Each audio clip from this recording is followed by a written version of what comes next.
So what did the biblical Israelites really look like? Today we're going to look at an unbiased set of details to determine exactly what did the children of Israel look like. There's three options, guys. We have European, Caucasian, or white. We have Arab / Indian looking, and we also have Negro. So these are the three options of what the children of Israel actually looked like. So let's get into some details to see how the children of Israel actually looked. As far as physical descriptions go, scripture mentions hair color, the skin color, and the hair texture of the ancient Israelites. So without me being biased at all, we will use these details presented in scripture to thoroughly prove exactly what the children of Israel look like. So let's start with something simple like hair color. When we go into the chapter of Leviticus 13 and verse 30, we'll see that it says, "Then the priest shall see the plague, and behold, if it is in sight deeper than the skin, and there be in it a yellow thin hair, then the priest shall pronounce him unclean. It is a scowl, even a leprosy upon the head or beard." And verse 37, it says, "But if the scowl be in his sight at a stay, and there is a black hair grown up therein, the scowl is healed, he is clean, and the priest shall pronounce him clean." Now here's the thing about this text right here. This is talking about leprosy. And leprosy was a type of disease. In modern times, leprosy would be known as psoriasis vitiligo, a rare condition when psoriasis and vitiligo happen at the same time at the same part of the body.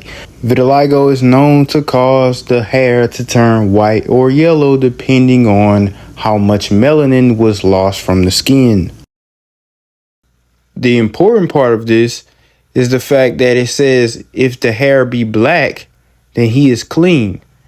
Notice it doesn't say black, brown, red, dirty blonde, or any other color like that. It says specifically black, which means the default color of the hair of the children of Israel is black. That's it. Black was the normal hair color for the children of Israel. But if the hair was yellow, it was looked at as an abnormality.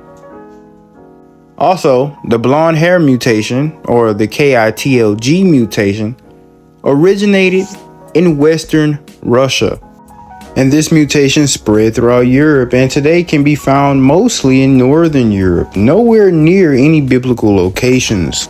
So it is quite implausible that the children of Israel had blonde hair if blonde hair didn't even exist in the area where the children of Israel lived. Now let's move on to skin color. This is going to be the longest part of the video.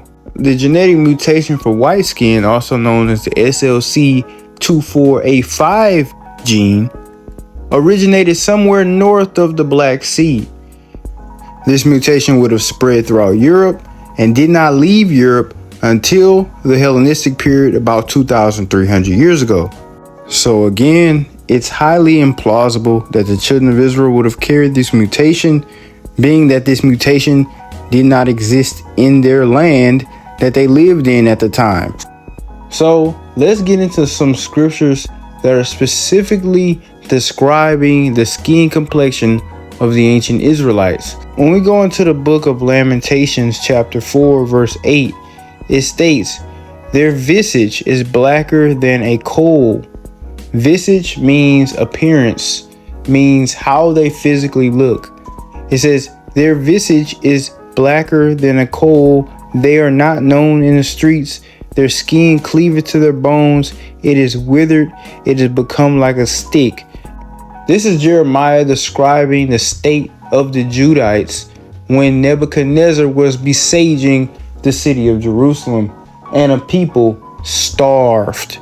The people of Jerusalem essentially starved because nobody could go in or out the city for anything. And as a result, Jeremiah describes their skin complexion and says their appearance is blacker than a coal.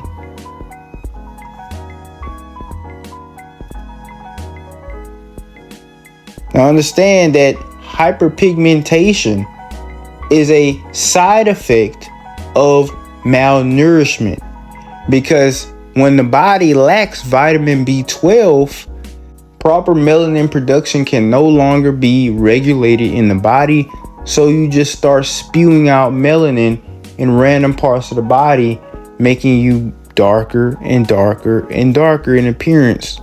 Let's go to the next chapter and read Lamentations chapter 5, verse 10. Our skin was black like an oven because of the terrible famine. Our skin was black like an oven because of the terrible famine. Now understand, only dark-skinned people can turn black when they get hyperpigmentation due to malnutrition. A white person, no matter who they are, no matter how bad they're starving, no matter what vitamins they're lacking, will never turn black because of that. Only people who have already had melanin to begin with can get hyperpigmentation to the point that their skin literally turns black because of malnutrition. So with that being said, we can easily eliminate white Europeans from the list of possible phenotypes of the children of Israel. So now we're left with Near Eastern looking people and Negroes. Who did the children of Israel look like the most? We're still talking about skin complexion here. Job chapter 30, verse 30. My skin is black upon me, and my bones are burned with heat. Remember, Job was tested by God. A lot of bad things happened to him.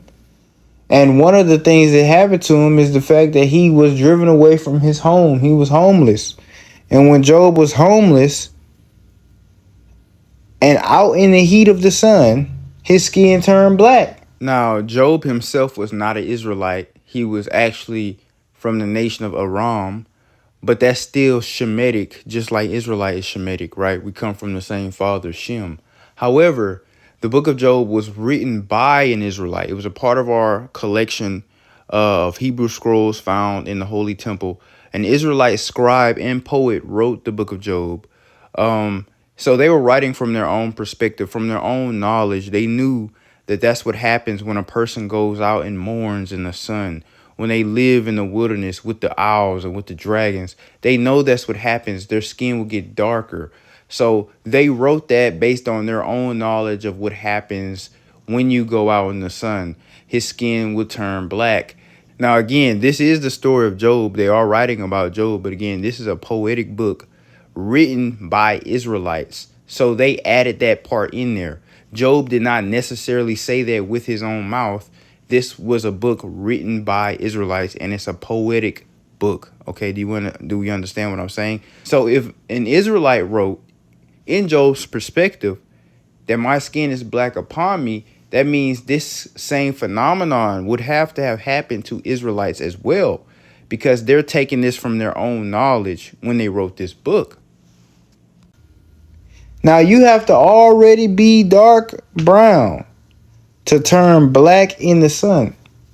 Now me with my complexion, which is like a reddish brown complexion, I cannot turn black in the sun. Trust me, I've tried. There's been times where I wanted to be darker, but I was never able to get black. Only dark brown people who are already dark brown can possibly turn black. We're talking people who are the color of a football or darker can turn black in the sun. If you are not that complexion, you're not going to be able to turn black in the sun. It's just that simple. Okay? You're not. And here's the thing, when he says my skin is black upon me, he's not talking about what we would say in modern times, that we call ourselves black even when our skin is light brown or regular brown.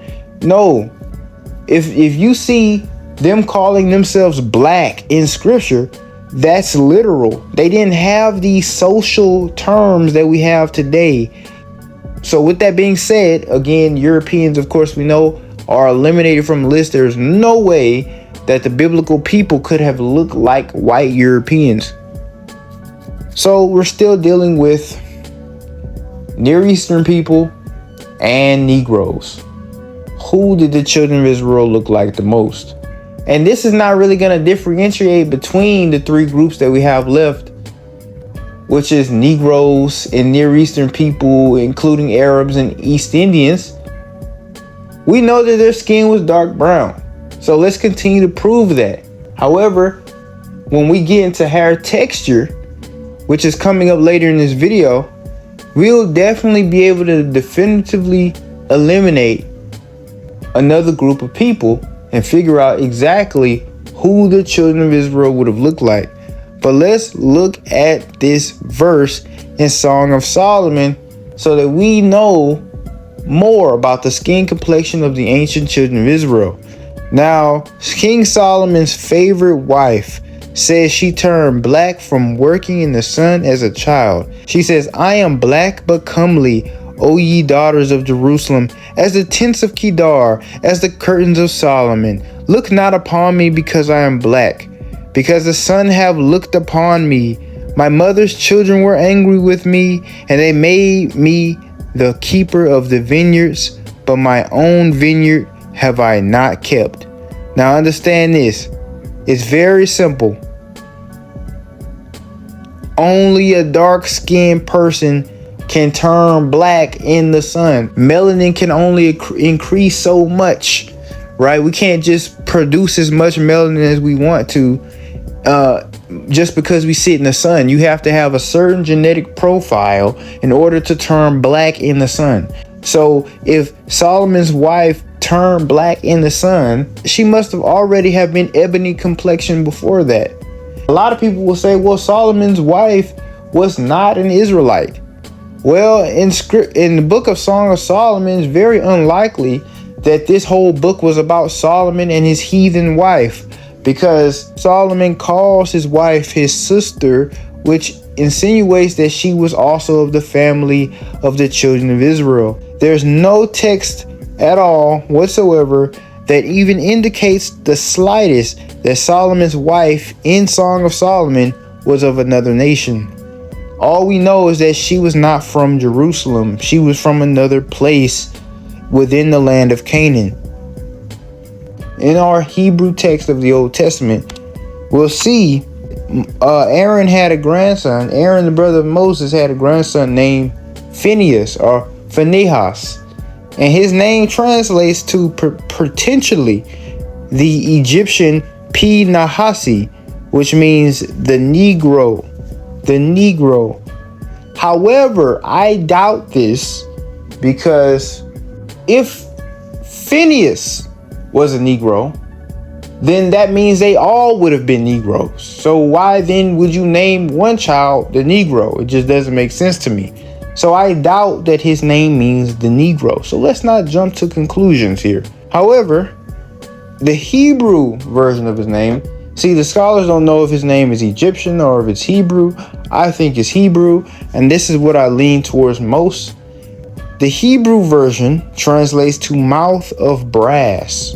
Mouth of brass, which also insinuates to skin complexion. Because simply put, why would you name your child Mouth of Brass? Now understand, brass, also known in the Hebrew as Nachashath, is copper. It's copper. Brass was not common at the time, because in order to make brass, you have to take copper and you have to mix it with other metals. However, copper is a pure natural element that you don't have to mix. It's right there, and it's plenteous in the land. So therefore, copper was the most common. And anytime you translate brass into the Hebrew, when you go into the Hebrew text, it translates directly into copper. That's what it is. It's copper. So if his name means mouth of brass or mouth of copper, Why would his parents name him that? If you see a baby slid out the womb and your first thought is, ooh, his name is Mouth of Copper, why would you think to name him that? Probably because of the color of his lips. And what baby do you think would have that color of lips? Which baby is more likely in this picture to get this name? But again, these people could have also looked Near Eastern. I'm not trying to say that they were Negroes. They could have also been of a Near Eastern phenotype. They could have been just like what you see, those dark-skinned Arabs or Indian people. That's what they could have looked like. However, what we do know is that there are some mistranslations in the Old Testament to kind of make it seem like the children of Israel were white. Let's look at some. Song of Solomon chapter 5 and verse 10. This is Solomon's wife trying to describe her husband. And it says, my beloved is white and ruddy, the chiefest among 10,000. Now, when we look at the word white in Hebrew, it's zak, which translates to dazzling, clear, simply sunny, bright, glowing. Okay, now let's be honest. What complexion of skin do you have for your skin to glare, to dazzle, to shine in the sunlight? Not white. Now, if you go into the book of Lamentations chapter 4 verse 7, it says, her Nazarites were purer than snow. They were whiter than milk. They were more ruddy in body than rubies. Their polishing was of sapphire. Now understand, when it says whiter, the word white here is zachach, which also translates to dazzling or to glare, something that shines, right? This is what it's translating to. Now understand, when it says ruddy, this is very important because ruddy simply means something that is of a reddish complexion. Something that is of a reddish complexion.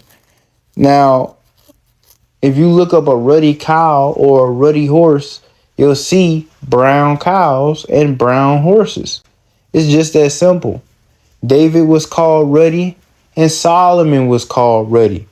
Now, in the 1539 Great Bible, just an older translation of the English version of the Bible, you see that instead of ruddy for this particular scripture, it actually says brown. It says, and he sent and brought him in, and he was brown and of excellent beauty. So it's just very simple, man. Modern times, they want you to believe that he was a white-skinned boy with red cheeks. That's what they'll tell you ruddy means. Absolutely not. Absolutely not. There's no way. Basically, most of the children of Israel were dark brown, but some of the children of Israel had more of a copper complexion, reddish tint to them. Now it says their body was more ruddy than rubies. Now, if you look at rubies straight out the ground, you'll see that they have a lot of brown notes to them, okay? They're not pure red. They're like a brownish purple. Some of them are dark, right? Some of them are almost black. So we have to understand ruddy. So let's look at all the scripture that calls someone ruddy. 1 Samuel 16 and 12. And he sent and brought him in. Now he was ruddy and withal of a beautiful countenance and goodly to look to. And Yahuwah said, arise, anoint him, for this is he. 1 Samuel 17 and 42. And when the Philistine looked about and saw David, he disdained him, for he was but a youth and ruddy and of a fair countenance. Song of Solomon 5 and 10. My beloved is white and ruddy, the chiefest among 10,000. Of course, the word white there just simply meant shining or dazzling. And then Lamentations 4 and 7. Her Nazarites were purer than snow. They were whiter than milk. They were more ruddy in body than rubies. Their polishing was of sapphire. Now, if we look at the color of rubies and we look at the color of copper, we see that they're similar. And if we look at the color of rubies, we see that rubies are reddish brown complexion. If we look at the word for ruddy in Hebrew, it's Adam, which translates to red. Now, if we look at the definition of the word copper, we say that it says a malleable metallic element noted for its peculiar red color. So with that being said, copper is also red. So with that being said, ruddy means copper color, copper complexion. Even the angels were given this description. Daniel chapter 10 verse 5. Then I lifted up mine eyes and looked, and behold, a certain man clothed in linen, whose loins were girded with fine gold of Uphaz. His body also was like the beryl, and his face as the appearance of lightning, and his eyes as lamps of fire, and his arms and his feet like in color to polished brass, also known as copper. Okay?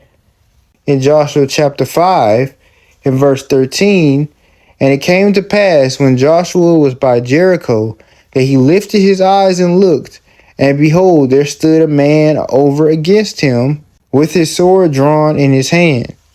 And Joshua went unto him and said unto him, Art thou for us or for our adversaries? Now this is a very important question. And he said, Nay, but as a captain of host of Yahuwah am I now come. And Joshua fell on his face to the earth, and did worship, and said unto him, What saith my Lord unto his servant?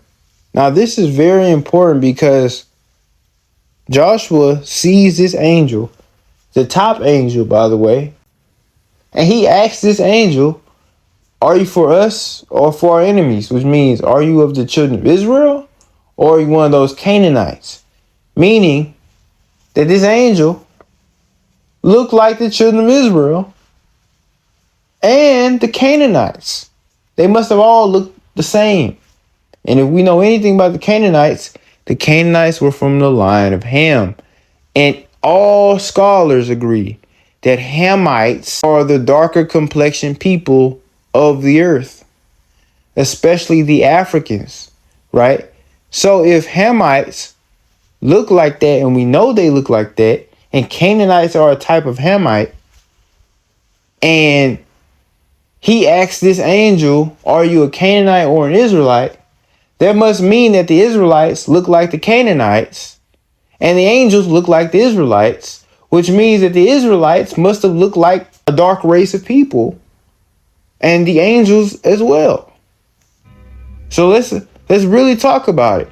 But again, this could either be Negroes or Near Eastern people. So let's talk about hair texture. Song of Solomon, chapter 5, verse 11. His head is as the most fine gold. His locks are bushy and black as a raven. Okay? So again, now we see hair color mentioned. Again, black hair was the norm, but it says his locks are bushy. This is describing Solomon, the king, by the way. So we have to really understand the children of Israel's ancient hair texture. Now let's look at Song of Solomon 5:11 one more time. His head is as the most fine gold. His locks are bushy and black as a raven. Now the word for bushy in Hebrew, the Hebrew word for bushy is tall. Tall basically means through the idea of vibration. What race of people has hair that looks like vibration? And then it says as pendulous. Do you know what pendulous means? Like, have you seen a pendulum swing? It swings loosely. Because there's some weight to it. The hair must have weight to it. The bushy locks must have weight to them that cause it to swing. Tal comes from the root talal, which means to pile up or to elevate. Only one race of people that I know has hair that piles up on itself and elevates and lifts up, actually grows upwards. There's no other race of people whose hair grows upward other than the Negro. So therefore, I must eliminate Near Eastern people. Now, how exactly heavy was the hair of the children of Israel? So in 2 Samuel chapter 14, verse 25, it says, "But in all Israel there was none to be as much praised as Absalom for his beauty. From the sole of his foot even to the crown of his head there was no blemish in him. And when he polled his head, for it was at every year's end that he polled it, because his hair was heavy on him, therefore he polled it. He weighed the hair of his head to be 200 shekels after the king's weight." 200 shekels is equivalent, 200 ancient shekels is equivalent to 5 pounds or 4.9 pounds. Okay, so how do you get that amount of pounds on your head if you have straight hair like the European, straight hair like the Indian, straight hair like the Arab?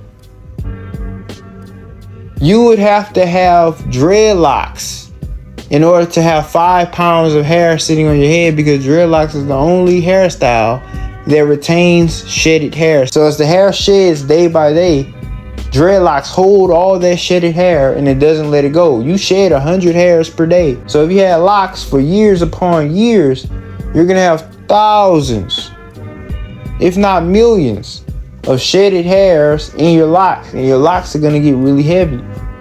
It says his hair was heavy upon him. I've never heard a European say, "Oh, my hair is heavy." I never heard an Arab man say, "My hair is heavy." But I've heard Negroes with dreadlocks say that their hair is heavy and they ready to cut it because their hair is heavy. I've heard Negroes say, "Oh, your hair looks heavy," and things like that. And that only applies to Negroes with locks. So this must be what Absalom had. He must have had locks and he must have been a Negro. It's just that simple. Now I understand that even straight haired people can have locks, but let's just say that it's much easier for Negroes to have locks, and therefore it must have been more commonplace for Negroes to have locks.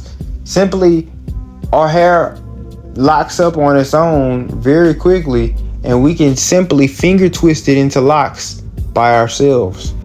So the Hebrew shekel is approximately 11.3 grams. Therefore, 200 ancient shekels is 5 pounds.